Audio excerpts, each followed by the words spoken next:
มีพัสดุมาส่งแล้วกำลังมาพอดีพี่เหมียวนั่งรออยู่นี่แล้วพี่เหมียวรอรับตรงนี้แล้วครับมีพัสดุส่งมาน้องก็เป็นทรายแมวทรายน้องแมวแล้วก็อาหารเม็ดสำหรับลูกแมว2 เดือนขึ้นไปแล้วก็อาหารเปียกสำหรับลูกแมวครับ400 กรัม2 โหลนะครับก็ครับ24 กระป๋องอันนี้10 ถุงครับทรายแมวตอนนี้มาแล้ว3 ถุงซึ่งส่งมาจากทางร้านคุณโยมดวงเดือนเป็นผู้จัดซื้อเนาะคุณโยมได้แจ้งมาว่าได้สั่งทรายแมวมา4 กระสอบแต่ตอนนี้มาแล้ว3 กระสอบอาหารเหมียวลูกแมว10 ถุงอาหารเปียกน้องเหมียวอีก400 กรัม24 กระป๋องตัวนี้มาได้รับแล้วเนาะก็ขออนุโมทนาสาธุขอบุญกุศลทั้งหลายจงเป็นพระปัจจัยนุนำคำชูให้คุณโยมดวงเดือนพร้อมครอบครัวพบความสุขความเจริญมีความสุขกายสุขใจปรารถนาที่ใดขอได้ทั้งความมุ่งมั่นปรารถนาทุกประการเทินสัพพิติโยวิวัชชันตุสัพพะโลกโควินัสสตุมาเตภวัตรายโยสุขีทีคายุโกภวะ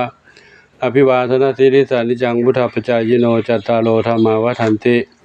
อายุวโนสุขังพลังสาธุสาธุสาธุ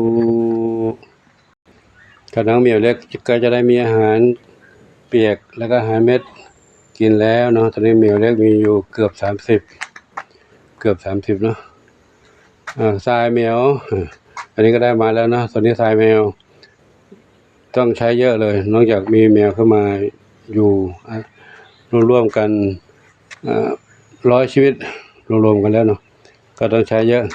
ตอนนี้ก็ได้เดี๋ยวได้จัดให้เนาะขออนุโมทนาสาธุ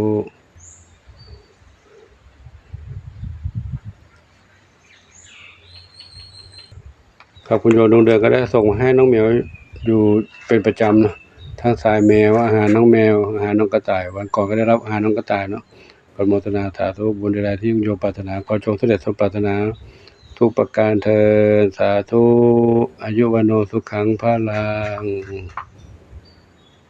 เหมียวน้อยทั้ง4ทีนี้มีอาหารเม็ดมาแล้วลูกอาหารเม็ดมาดูแล้วกินอาหารกันเนาะมีอาหารเม็ดเด็กน้อย2 เดือนขึ้นไปอาหารเปียกเด็กน้อยสาธุ